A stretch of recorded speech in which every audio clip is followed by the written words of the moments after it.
So what's the purpose of finding your baseline or regulating yourself, right? The purpose of finding your baseline is to figure out where you start and where everything else stops. Okay? So a lot of times in our lives right now, right, it's really easy to be overtaken by people, overtaken by expectations, overtaken by self-judgments, overtaken by work, overtaken by news. That's a huge one, right?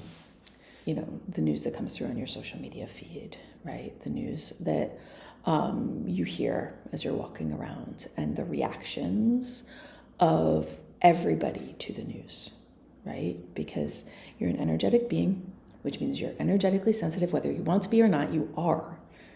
And if a bunch of people around you are scared or freaked out, that's going to affect your baseline. And the only way you're going to know it's going to affect your baseline is if you know what your baseline is, okay? So this exercise that I'm going to talk about and experience with you today, the point of it is to figure out, who am I right now? And it's really important not to idealize that answer, not to create a demand on that answer. Some days your baseline might be depressed. Some days your baseline might be like full of energy and vibrant and excited. Some days your baseline might just be overwhelmed, right? There's no perfect baseline because the baseline is you. And all you're doing is trying to figure out, here is where I'm starting myself right now. So this exercise is really great to do when you've been triggered, right? And you need some space to like find yourself again. But also if you're going into something that's triggered or triggering, right? You might have a family member, right? You might have a conversation or a confrontation you have to have. I actually do this exercise almost every day. So my morning routine involves doing this exercise so that I can create a baseline for myself, right? It doesn't mean I'm not going to change throughout the day, but it gives me kind of this moment of being like, oh, Nessa woke up feeling this way today, right? And that can change, right? But it's good to know where I stand for myself every morning, right? And the point of this exercise is also different than the benefit it might give to you. Because if you're the kind of person that really easily takes other people on, one of the benefits of this exercise is that it's going to start to just get people out of you. Like get your own energy being metabolized by you instead of letting other people's energy consistently be in your energetic field. Okay? So the components of this, and obviously there's going to be a short video, which is the experiential of it.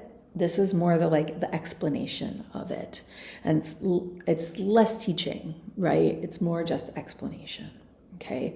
So the first thing that I want to explain is your baseline is not idealized. It's not something to judge. It's not something to get on yourself about.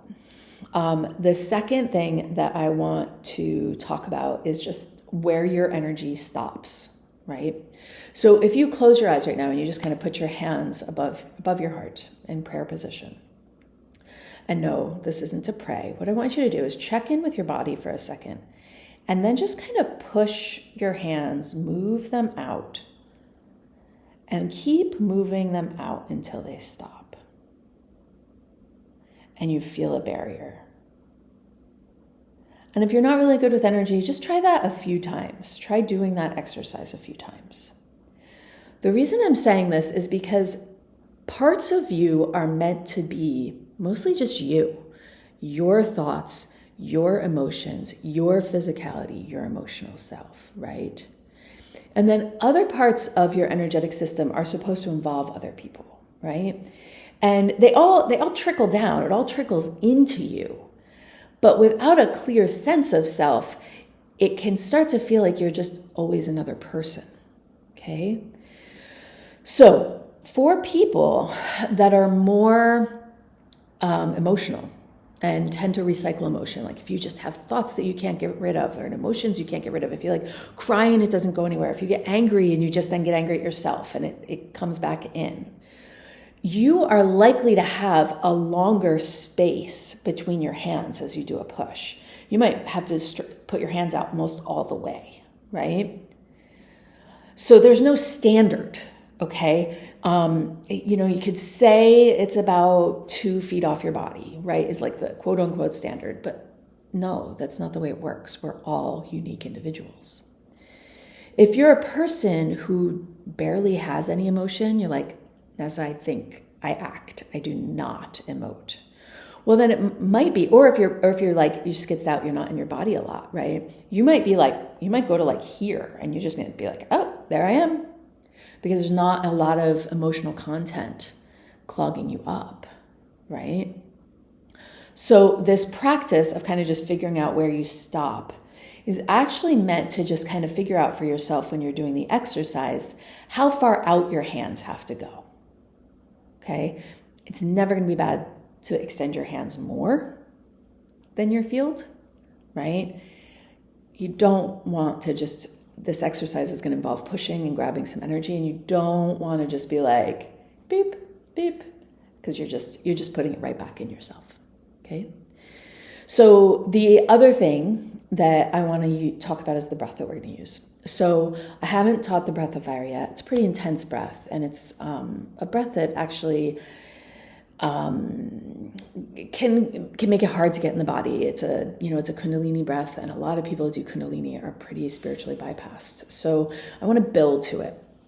So this breath is a releasing breath in the breath of fire style. And the whole purpose of this breath is to bring powerful release into your system. So it's an O-shaped mouth. Okay, so you're breathing powerfully through your mouth. And if you put your hands on your stomach as you breathe, your stomach is going to go in and out. So it's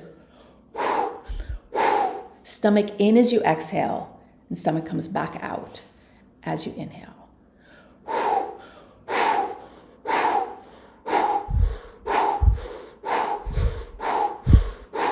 Okay, now,